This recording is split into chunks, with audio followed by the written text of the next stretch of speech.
YouTubers, it's Tony and I'm back to make a video, and I want to first start off by apologizing to those of you who've already seen this video.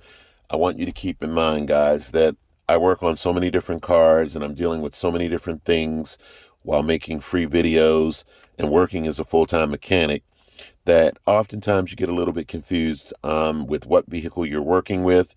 This one can do that, this one can't do this. So it just becomes confusing at times, but I always try to make sure you get the correct information.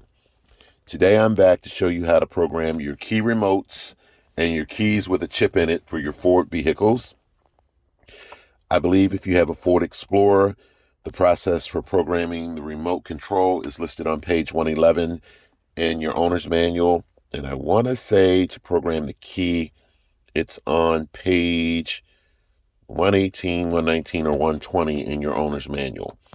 If for some reason you're not really savvy with this stuff, guys, you can always contact a local locksmith. I don't know what they charge to program a key remote because it's way too easy, guys, but I know they charge about $40 to $60 to program a key with a chip in it, and anywhere from $7 to like $10 to cut the key for you, okay? I purchased 2 new remotes and 2 new keys from Amazon.com, guys, and they cost me like $22, which included shipping. Of course, the remotes were unprogrammed, the keys were unprogrammed and uncut. I got the keys cut. Once you get the key cut, guys, that key will turn on the lights in your vehicle, but it will not start the car, as you see, okay? So, we're going to start with programming the key and how to do that first, okay? And it's a good idea, guys, anyway, just to make sure that the doors in the vehicle are all in the unlock position. So I think you can only program or have up to 3 keys programmed on the vehicle, but I think you can have as many as 6 remotes programmed. Don't ask me why, guys. So what you want to do is, to program a key, start with one of your original keys. So take the 2 keys that were already programmed first. This is my original, and this is the backup. And right quick, I want you to see that my remote control does not work. I deactivated it, and I'll show you how to do that a little bit later. But start with one of your keys that have already been programmed. Put it in the ignition, guys.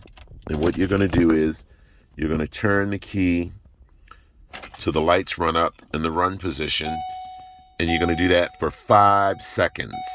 5 seconds, guys, no more. Then turn it off, okay? Then you're going to grab the next key and repeat that process, and then you're going to grab the key that has not been programmed and do that process. So here we go. I'm putting my original key in first, 5 seconds. 1001, 1002, 1003, 1004, 1005. Turn it off, remove that key, get your next key that has already been programmed, and you must do this within 10 seconds. 1001, 1002, 1003, 1004, 1005. Turn it off, grab the next key that has not been programmed, and you must do this within 20 seconds. 1001, 1002, 1003, 1004, 1005. Turn it off, remove that key. So here's the key that was not programmed. So what we're going to do is stick this in and see if it starts the vehicle. Voila, it works. Guys, if you find that this process did not work, it simply means you did something wrong, okay? And you need to repeat the process. Again, remember, I think you can only have up to 3 keys programmed for your vehicle. So now we're going to talk about how to program your remote controls and wrap this video up right quick. So remember earlier, guys, I told you that my main key doesn't work. As you see, does not work. This is my backup key right here. It works, okay?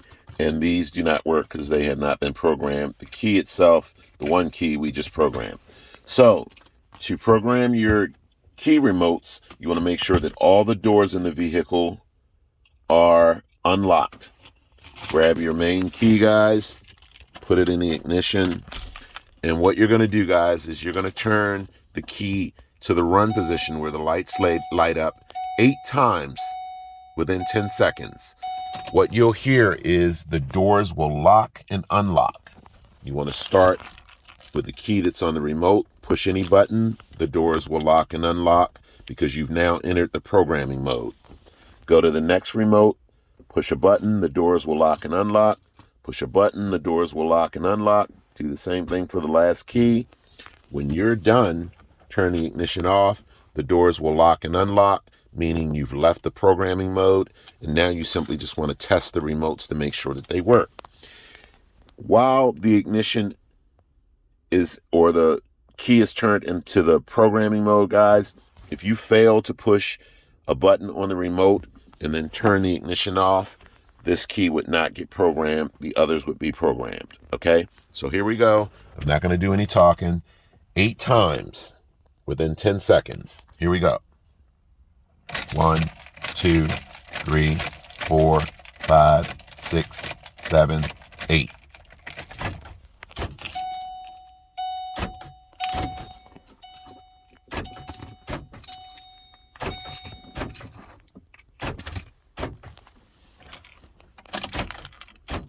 You've now left the programming mode. So what you want to do is, remember earlier, I told you my main keys were deactivated. You want to test the key, so I'm going to push the lock button. You notice that it worked. Grab another key. Push the unlock button twice. It unlocked everything. Grab another key. Push the lock button. It worked. Grab the last remote. Push the unlock button twice to unlock everything. And guys, even though I said key, you know I mean remote when I use the phrase or term key. We're talking about the remote, okay? So I showed you how to program your keys, okay? And I showed you how to program and deactivate a remote control should you need to do that. It's fairly easy for the most part, guys. And again, I apologize for the couple of videos that I had to make. But like I said, I work on a lot of different vehicles, and it's really difficult keeping up with what you're doing sometimes. But the thing is to get it right in the end, and that's all that matters. So thanks for watching, guys, and catch you next time.